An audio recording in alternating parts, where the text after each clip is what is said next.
Hello student, subscribe कीजिए अखिल math class channel को और बेल आइकन को दबाइए ताकि आप मेरे लेटेस्ट मैथ वीडियोस को पहले देख सकें। Hello student, welcome to my YouTube channel Akhil math classes. तो आज हम स्टार्ट करने वाले हैं question number 4।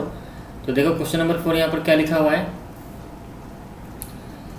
In the figure 8.23 triangle P Q R and triangle S Q R. यहाँ पर देखो ट्रायंगल पी क्यू आर है, यहाँ पर ट्रायंगल एस क्यू आर। तो ये दोनों क्या है, आइसोस्केलिस है। देखो बड़ा वाला ट्रायंगल पहले देखो पी क्यू आर जो बड़ा ट्रायंगल है उसके दो इक्वल साइड क्या है। देखो यहाँ पर पी क्यू साइड इक्वल है किसके साथ, पी आर के साथ। देखो यहाँ पर एक लाइन गिवन है, एक लाइन यहाँ पर, एक लाइन यहाँ पर, इसका मतलब ये दोनों साइड इक्वल है। फिर यहाँ पर ये जो छोटा ट्रायंगल है एस क्यू आर, यहाँ पे कौन से दो साइड इक्वल है, एस क्यू बराबर है एस आर के साथ। यहाँ पर देखो दो लाइन यहाँ पर गिवन है। तो हमें पहला क्वेश्चन यहाँ पर क्या बोला है, find angle P Q R. Angle देखो पी क्यू आर कौन सा एंगल के बारे में बोल रहा है, वो एंगल पी क्यू आर, मतलब कौन से एंगल के बारे में बात कर रहा है, ये बड़ा वाला एंगल के बारे में वो बात कर रहा है। पी क्यू आर और P R Q, P R Q, ये बड़ा वाला एंगल को वो बोल रहा है। ठीक है, तो हम देखो बच्चों इस क्वेश्चन को मैं आपको पहले रफ में समझाता हूँ, उसके बाद हम इसका स्टेटमेंट लिख के करेंगे। तो इस फिगर को पहले हम रफली ही सॉल्व कर देते हैं, तीनों बिट को हम रफली सॉल्व करते हैं। फिर उसके बाद मैं आपको स्टेटमेंट दूंगा, आपको स्टेटमेंट समझा दूंगा कैसे लिखना है आपको। बट क्वेश्चन को समझो कैसे हमें सॉल्व करना है। तो यहाँ पर देखो लिखा है ट्रायंगल पी क्यू आर, बड़ा वाला ट्रायंगल को पहले हम कंसिडर करते हैं। तो पहला बिट हम पहले सॉल्व करेंगे। तो पहला बिट हम बोले पी क्यू आर, तो पी क्यू आर मतलब कौन सा angle, angle P Q R, ये बड़ा वाला। मैं आपको यहाँ पर दिखा देता हूँ। देखो ये बड़ा वाला एंगल, ठीक है, आपको दिख रहा है ये बड़ा वाला एंगल। पी क्यू आर निकालना है हमें और पी आर क्यू निकालना है, पी आर क्यू, तो ये बड़ा वाला एंगल। ठीक है, जो मैंने एंगल यहाँ पर अभी कर्व लाइन ड्रॉ किया है वो दोनों एंगल को हमें उसका वैल्यू चाहिए। ठीक है, तो एक बात यहाँ पे याद रखो, जब हम एंगल पी क्यू आर को कंसिडर कर रहे हैं तो आप सिर्फ पी क्यू आर को ही देखो और सबको भूल जाओ, मतलब भूल जाओ यहाँ पर कोई है। मतलब आप क्यू एस, यहाँ पर जो है जो ट्राइंगल आपको जो दिख रहा है क्यू एस आर, उसको आप भूल जाओगे। सिर्फ फोकस कहाँ पर करना है आपका, जहाँ आपका जो भी फोकस है सब इस पर लगा दो। एंगल पी क्यू आर को देखो और एंगल पी आर क्यू को देखो और किसी को मत देखो। तो अगर सिर्फ उसी पे फोकस कर रहे हो तो आपको ये कुछ जो छोटा ट्रायंगल जो है एस क्यू आर वो नज़र नहीं आना चाहिए। अगर ऐसा है तो आप समझ सकते हो। देखो कि जो बड़ा वाला ट्रायंगल है पी क्यू आर, उसका जो ये दो एंगल है, एंगल पी क्यू आर और एंगल पी आर क्यू, ये दोनों जो एंगल हैं बच्चों, इसका वैल्यू कैसे निकलेगा बताओ मुझे। देखो बड़ा वाला ट्रायंगल पी क्यू आर क्या है, ये हमारा आइसोस्केलिस ट्रायंगल है। तो हमारा साइड जो पी क्यू है वो बराबर है किसके साथ, पी आर के साथ। इसका मतलब हमने आइसोस्केलिस ट्रायंगल का प्रॉपर्टी पढ़ा है। क्या पढ़ा है प्रॉपर्टी, आइसोस्केलिस ट्रायंगल में क्या होता है, जब दो साइड इक्वल होते हैं तो उनका ये दोनों एंगल इक्वल होते हैं। कौन सा दो एंगल इक्वल होगा, मतलब एंगल पी क्यू आर, जो हमने यहाँ पर कर्व लाइन देख के जो आपको मैंने दिखाया है वो एंगल पी क्यू आर, क्योंकि ये ट्रायंगल पी क्यू आर का जो दो एंगल कौन से हैं, ये होंगे बड़ा वाला पी क्यू आर, मतलब पी क्यू आर बराबर होगा किसके साथ, पी आर क्यू के साथ इक्वल होगा, पी आर क्यू के साथ इक्वल होगा। क्यों इक्वल हुआ, क्योंकि ट्रायंगल बड़ा वाला जो ट्रायंगल पी क्यू आर है वो आइसोस्केलिस है। तो ये एंगल, ये दोनों एंगल बच्चे इक्वल क्यों हो गया, ये इसका रूल भी मैंने आपको बताया था क्यों इक्वल हो रहा है, क्योंकि आइसोस्केलिस ट्रायंगल का प्रॉपर्टी है angle opposite to the equal side of, angle opposite to the equal side of a triangle equal. हम पढ़े हैं एंगल क्या था प्रॉपर्टी, जो प्रीवियस क्वेश्चंस में हम करके आए हैं। Question number I think brain teaser में हम किए हैं। हमने क्या पढ़ा था, आइसोस्केलिस ट्रायंगल का रूल कि अगर दो अगर साइड इक्वल होंगे तो कौन से दो एंगल इक्वल होंगे, ये दोनों एंगल इक्वल होंगे। ठीक है, अच्छा, तो हमने यहाँ इसका आप रीजन यहाँ पर लिख देंगे। जब हम स्टेटमेंट लिखेंगे तो मैं आपको रीजन यहाँ पर बता दूंगा। अभी आप रीजन में आपको बताता हूँ, फिर सुन लो। Angle opposite to the equal side equal, ठीक है, यहाँ पर ये होगा।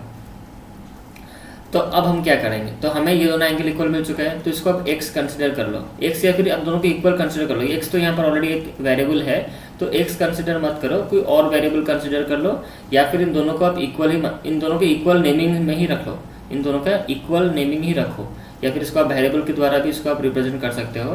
तो हम मान लेते हैं वेरिएबल के द्वारा हम रिप्रेजेंट कर सकते हैं, बट हम यहाँ पर x नहीं लेने वाले, हम इन दोनों को a लेंगे। लेट, हम यहाँ पर लेट कंसिडर करेंगे। लेट, ये जो हमारा पी क्यू आर है वो बराबर है किसके साथ, पी आर क्यू के साथ, और इसको हमने मान लिया स्मॉल ए, इसको हम एक वेरिएबल देते हैं स्मॉल ए। ठीक है, तो ये बड़ा वाला जो एंगल है, तो अगर ये बड़ा वाला एंगल जो पी क्यू आर जो है, अगर ये ए है तो ये भी क्या हो जाएगा, ये वाला एंगल भी आपका ए हो जाएगा, क्योंकि ये दोनों क्या है, दोनों इक्वल है। अच्छा, अगर ये दोनों ए है, इसका मतलब क्या है, तीनों का अगर हम प्लस करेंगे तो आंसर कितना हो जाएगा, 180 डिग्री। अगर मैं यहाँ पर नेक्स्ट स्टेटमेंट लिखूँ बच्चों, अगर मैं ट्रायंगल पी क्यू आर को कंसिडर करूँ तो इसका तीनों एंगल कौन सा है?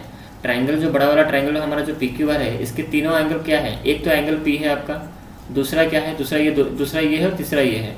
इसको हम यहाँ पे लिख देंगे P Q R plus angle P R Q. ठीक है। अच्छा, ये सब इक्वल किसके साथ होगा? 180 के साथ होगा, क्योंकि triangle angle sum property of triangle के तीनों एंगल को प्लस करोगे तो उसका आंसर होगा 180। तो P जो है, P की जगह पे यहाँ पर होगा 30 और ये दोनों को हमने A कंसिडर किया है, तो small A equal to 180 degree.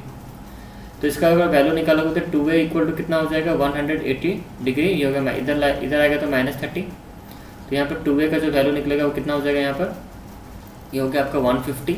तो A का जो वैल्यू निकालोगे तो इसका निकलेगा आंसर आपका 150 डिवाइड बाई 2। तो A का जो वैल्यू निकलेगा वो होगा आपका 75 डिग्री। तो यहाँ पर A का जो वैल्यू हुआ 75 डिग्री, तो A का वैल्यू अगर 75 डिग्री हुआ, इसका मतलब ये दोनों एंगल आपका निकल गया। तो यहाँ पहला यहाँ पर जो है तो PQR का मेजरमेंट हो गया 75 डिग्री और यहाँ PRQ का भी मेजरमेंट हो गया आपका 75 डिग्री। ठीक है, समझ में आ रहा है? मैं आपको रफली समझा रहा हूँ, फेयर में आपको मैं स्टेटमेंट के साथ करके दिखाऊंगा। ठीक है बच्चों, समझ में आ गया? पहला बिट हमारा यहाँ पर सॉल्व हो गया है। अब हम बढ़ते हैं नेक्स्ट बिट।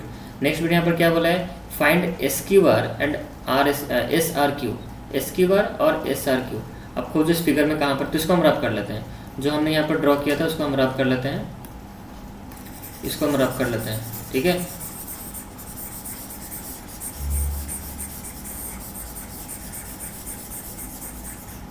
इसको हमने यहाँ पर रब कर लिया।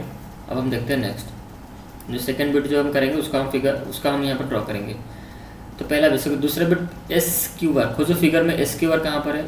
SQR मतलब ये एंगल के बारे में हम बोल रहे हैं, वो ये एंगल। और दूसरा SRQ मतलब ये वाला एंगल के बारे में हम बोल रहे हैं। इन दोनों का वैल्यू निकालो। तो बहुत ईजी क्वेश्चन है, तो आंसर इसका निकल ही गया। सेम देखो, सेम कॉन्सेप्ट है। देखो यहाँ पर क्या होगा, वही सेम चीज़ जहाँ पर हम लोग बड़ा ट्रायंगल PQR में जो चीज़ हमने अप्लाई किया था, ये भी वैसे ही होगा। ठीक है, तो इसको और एक वेरिएबल मान लो, इसको अब B मान लो। ये आपका इसको B ले लो और ये B ले लो, क्योंकि देखो SQR भी क्या है आपका? आइसोस्केलिस ट्रायंगल है। तो मान लेते हैं इसको हम, जो ये दोनों इक्वल साइड, कौन से दो साइड इक्वल हो जाएंगे? आपका एंगल, ये दोनों एंगल इक्वल हो जाएंगे, SQR और SRQ। SQR जो है ये वाला एंगल और ये वाला एंगल क्या हो जाएंगे? इक्वल हो जाएंगे। तो मान लेते हैं इसको B, तो ये भी B हो जाएगा। ठीक है, तो तीनों को प्लस करने से 180 आना चाहिए। क्यों? क्योंकि angle sum property of triangle. तो यहाँ हम लिखेंगे ट्रायंगल क्या होता है? SQR। ट्रायंगल SQR में तीनों एंगल, ट्रायंगल SQR का जो तीनों एंगल है, तीनों एंगल को प्लस करने से कितना आएगा? 180। क्यों? क्योंकि angle sum property of triangle, triangle का तीनों एंगल को प्लस करोगे तो 180 आता है। तो हम यहाँ पे स्टेटमेंट क्या लिखेंगे? हम यहाँ नेक्स्ट लाइन क्या लिखेंगे? हम लिखेंगे SQR प्लस आपका SRQ, ये दो एंगल प्लस और ये एंगल S जो है हमारा, ये इसको S बोलो या फिर आपको इसको QSR बोलो, एक ही बात है। इसको हम लिख देंगे 180 डिग्री। एंगल यहाँ पर लिख देंगे angle sum property of triangle. ठीक है, तो इन दोनों का एंगल तो हमने इसको B माना है, इन दोनों को B वेरिएबल हमने कंसिडर किया है। और S का वैल्यू कितना है? 70 डिग्री इक्वल टू 180 डिग्री। ठीक है, तो अब इसको सॉल्व करो। 2B plus 70 degree equal to 180 degree. तो यहाँ पर B का वैल्यू कैसे निकलेगा? 2B इक्वल टू कितना हो जाएगा? 180 डिग्री माइनस 70 डिग्री।